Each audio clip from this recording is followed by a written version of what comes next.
Oras na para sa bullet barrage. Sampain kayo. At pinaulanan ni Hairem ng bala ang mga halimaw. Samantalang si Hiyon naman ay umiilag sa bawat atake ng floor boss.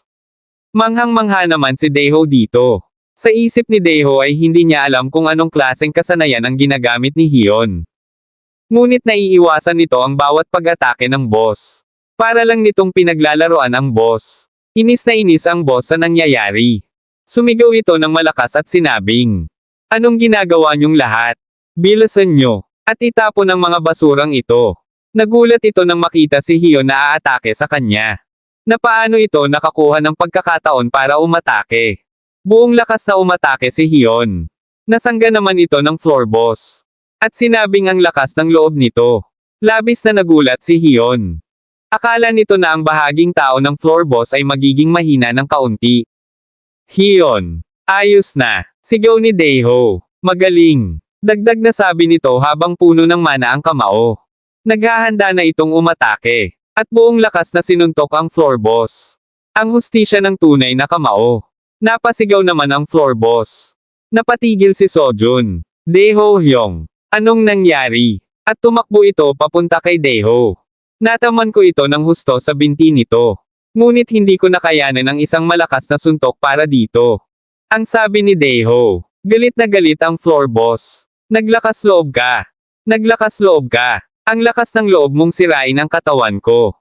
Paano ako makikipagkita sa kamahalan ng ganito?" Sigaw nito at umatake. Nagtakbuhan naman ang tatlo para makaiwas sa atake nito. Habang si Hairem naman ay pinaulanan ito ng bala. Nabaling ang pansin ng floor boss dito. "Hangal ka. Hindi mo pa ba napagtatanto na walang silbi ang mga scrap metal na yan laban sa akin?" Sigaw nito bago umatake kay Hairem. "Hairem si," sigaw ni Sojun. Sa isip ni Sojun, ay ang husay ni Daeho Hyung ay sapat lamang upang halos hindi makagawa ng isang mabisang suntok. Ang mga regular na pag-atake ay hindi gagana laban dito. Sa kasong ito, ay mayroon lamang isang paraan. "Daeho Hyung, Hiyon, pigilan ninyo ang boss na iyon ng ilang segundo."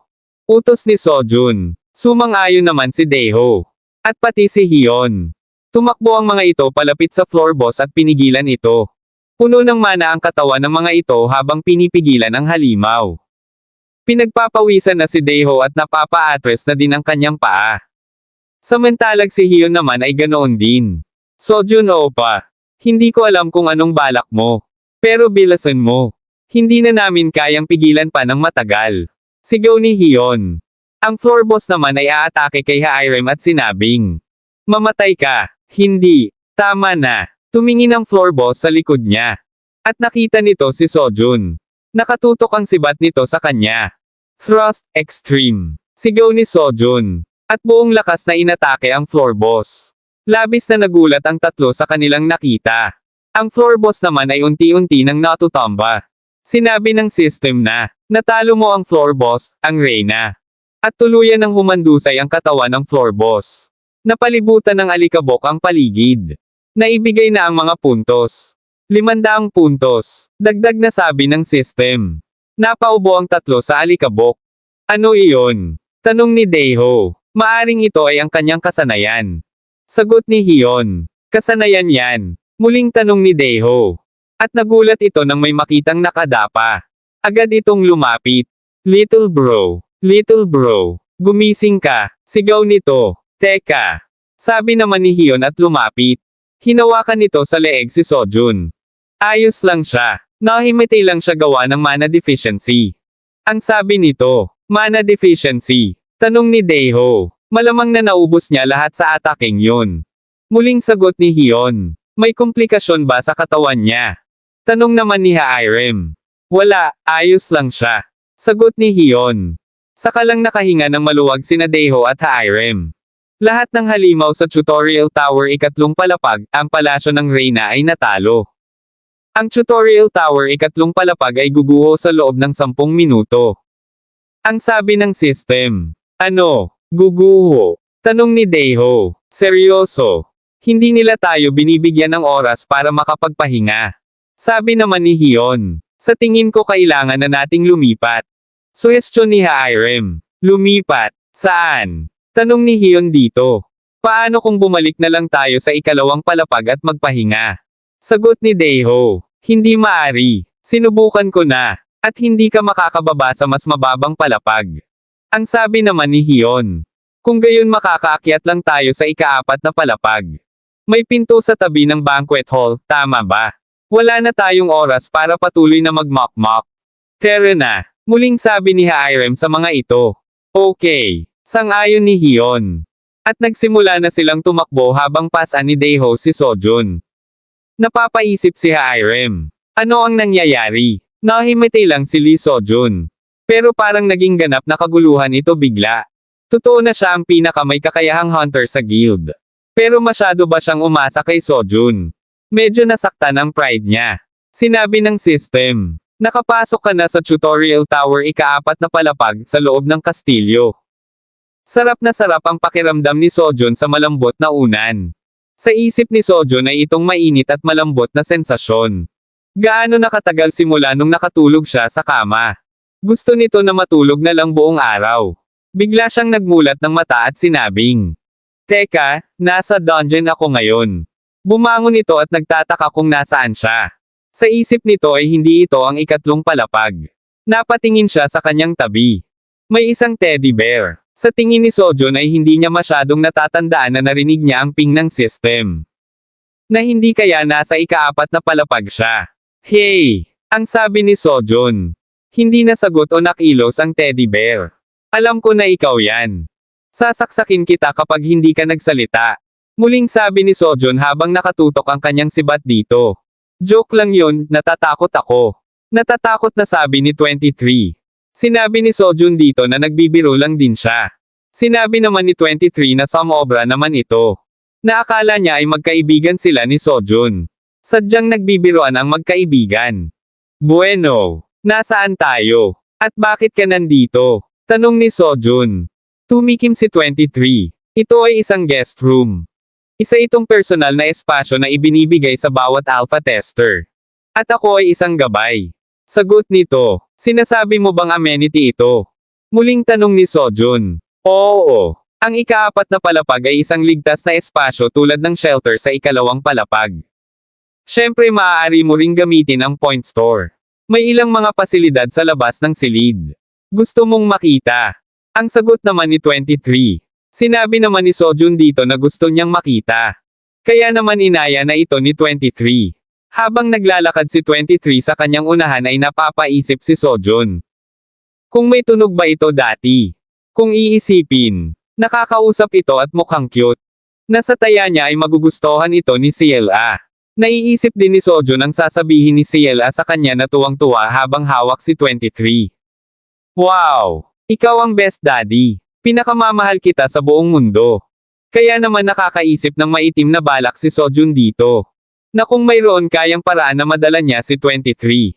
Habang si 23 naman na nasa unahan nito ay biglang nanlamig. Sa isip ni 23 ay bigla siyang nanlamig sa ilang kadahilanan. Ito ang lounge. Ang sabi ni 23 kay Sojun. Nakita nila si Alex dito na may kausap na isang hunter na may hawak na ticket. Mauuna na po akong umalis Sir Alexis. Ang sabi ng lalaki. Sige. Siguraduhin mong mag-report kay Master Sofia. Sabi naman ni Alex. Sinabi ng lalaki na naiintindihan niya pagkatapos ay pinunit na nito ang ticket at naglaho. Pagbaling ni Alex ay nakita nito si Sojun at nasa balikat nito si 23. Lee Sojun, sa wakas ay gising ka na. Sabi ni Alex. Nagkita ulit tayo. Ano yun? Tanong ni Sojun dito. Oh, ginamit niya ang escape ticket. Sagot ni Alex. Itinanong naman ni Sojun na isang escape ticket. Oo. Ito ay kung paano ang mga tao ay maaaring magpatuloy sa paglabas-masok sa dungeon na ito. Na walang entrance o exit. Nasa point store yan, tingnan mo lang. Sagot ni Alex dito. 23. Maaari mo bang buksan ang point store para sa akin? Hanapin mo na din ang escape ticket. Ang sabi naman ni Sojun kay 23. Nag-okay naman si 23 at binuksan ang point store. Sabi ko na nga ba? Ito ay isang ganap na naiibang sukat kumpara sa ikalawang palapag. Nakita din ni Sojun ang Excalibur at Mjolnir. Heto ang escape ticket. Ang sabi ni 23. Sa isip ni Sojun ay 1,000 puntos. Bahagya na niya nakolekta ang 2,000. Karamihan sa miyembro ng Knights Guild ay binili iyan at umalis na. Ang sabi naman ni Alex. Itinanong ni Sojun kung hindi na ginawa ng mga iyon ang subquest. Siguro ang tinutukoy mo ay ang quests na nagbibigay ng mga puntos. Na maaari mo lamang gawin sa ika-4 na palapag. Tama ka. Umalis lahat ng miyembro ng Spectre Guild para gawin ito. Ang asawa mo ay nakagrupo ko nung nasa ika-2 palapag. At ngayon ay kasama din siya papunta doon. Sagot ni Alex. Ano? Nakasama mo si Anhai? Tanong ni Sojun. Sa isip ni Sojun ay salamat sa Diyos. Sobra siyang nag-aalala para dito dahil hindi pa sila nagkikita. Nagawa niyang makarating hanggang dito, mabuti naman. Napabuntong hiningang dagdag na sabi ni Sojun. Nag-alala ka ba? Siya ay medyo dalubhasa bagaman. Lahat ba ng miyembro ng guild mo ay ganon? Ang sabi ni Alex, bukod dyan, bakit walang sino man sa miyembro ng Knights Guild ang gumagawa ng subquest? Sigurado akong mabibili nila ang lahat ng uri ng mga item kung makakakuha sila ng mga puntos sa pamamagitan ng mga ito. Ang sabi ni Sojun. Sa hitsura, oo. Dahil maaari ka ring bumili ng mga artifact bukod sa mga armas. Pero kahit gaano pa karami ang bilhin mo, wala itong kabuluhan. Ang sabi naman ni Alex. Nagtanong si Sojun na bakit naman. Dahil ang mga bagay na binili sa Point Store ay hindi maaaring ilabas sa tutorial tower. Sagot ni Alex, sa isip ni Sojun ay ganoon ba ito gumagana? At tulad ng alam mo na, ang mga bagay dito ay napakamahal na. Halos hindi ka makakabili ng isa. Kahit gaano karaming subquest ang gawin mo. Kaya aalis na lang sila lahat pagkatapos makuha ang private system. Dagdag na sagot ni Alex. Sa palagay ni Sojun ito ay higit pa sa sapat na pakinabang. Lee Sojun? Tatalunan mo ang ika-5 palapag na boss, tama? Tanong ni Alex. Oo, yan ang pangako ko kay Lady Sofia. Sagot ni Sojun. Sigurado akong nakakolekta ka ng sapat na puntos para makabili ng escape ticket. Kung kailangan mong pumunta, siguraduhing bumili ng escape ticket bago mo gawin. Ito ay magiging isang uri ng insurance. Muling sabi ni Alex. Humingi ng paumanhin si Sojun. At sinabing hindi niya kaya. Napanganga at nagulat si Alex sa sagot na ito ni Sojun. Ano? Bakit? Tanong nito. May mas importante pa akong bibilhin. Sagot ni Sojun. Tada! Ito ang scenario ticket. Ang sabi ni 23. Ito ba ang kalamangan na sinasabi mo na makukuha ko kung talunin ko ang mga floor boss ng bawat palapag? Tanong ni Sojun. Oo, ito ay parang Easter egg o hidden quest na uri. Nagkakahalaga ito ng bawat puntong pagmamayari ng alpha tester. Ngunit kung i-clear mo ang quest pagkatapos, makakakuha ka ng 10 beses na mas malaki pabalik. Ito ay isang quest na maaaring ibalik ang iyong buhay sa pamamagitan ng pagbabalik ng 10 beses na mas maraming puntos na iyong ginugol dito. Dagdag na sabi ni 23. Gagawin mo lang ito ng mag-isa, di ba? Anong mahirap doon? Tanong ni Sojun habang tinitingnan ang ticket. Ewan. Walang sino man ang humamon sa quest na ito noon. O at isang bagay na dapat tandaan. Ang scenario quest ay wala sa katotohanan.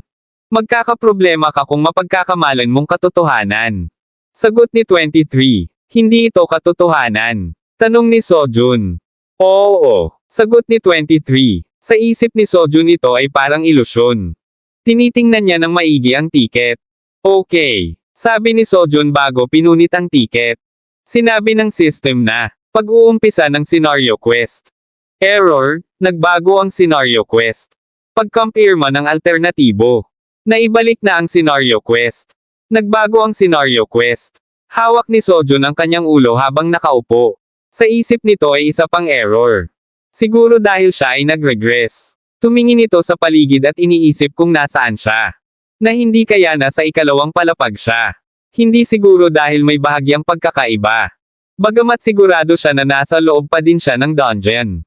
Mukhang nagsimula na ang quest pero walang system notice. Ano ang malinaw na kondisyon para sa quest na ito? Kailangan ba niyang i-clear ito tulad ng ibang dungeon? May napansin si Sojun na mabilis na tumakbo. Sa isip niya siguro nga ay ganon. Itinutok niya ang kanyang sibat dito. Itinaas naman nito ang 2 kamay. Nagtataka si Sojun. Isang butiki, na kulay asul. May kulay pula na scarf. Pinagdikit nito ang kanyang kamay na parang nagmamakaawa at pumikit. Sa isip ni Sojun ay ang bagay na ito ay humihiling sa kanya na kaawaan ito. Na lahat ng halimaw ay dapat magpakita ng puot sa tao. Isang nakakaakit na bagay. Sige, umalis ka na, ang sabi ni Sojun. Tumalon ito sa bato, at muling tumingin kay Sojun. Ano, gusto mong sundan kita? Tanong ni Sojun. Tapos ngayon lang ay humihingi ito ng tulong. Imposible. Isang halimaw na humihingi ng tulong. At nagsesenyas ito sa harap ni Sojun. Ngunit walang anuman mula sa system. At magiging problema. Ang nakatayo lang dito na walang ginagawa. Bamantong hininga si Sojun. Okay. Saan ba? Tanong ni Sojun dito. Nagniningning ang mga mata nito at may tinuro. Medyo kaina-hinala. Pero wala si Sojun pagpipilian kundi sundin ito. Patuloy silang naglalakad. Gaano ba kalayo ang pupuntahan natin? Muling tanong ni Sojun. Labis na nagulat si Sojun sa nilapitan ng butiki. Tinitingnan niya ng ayos ito. Nakatingin din ito sa kanya. Isang batang babae. May kulay berde na mata. At may berde din sa buhok nito.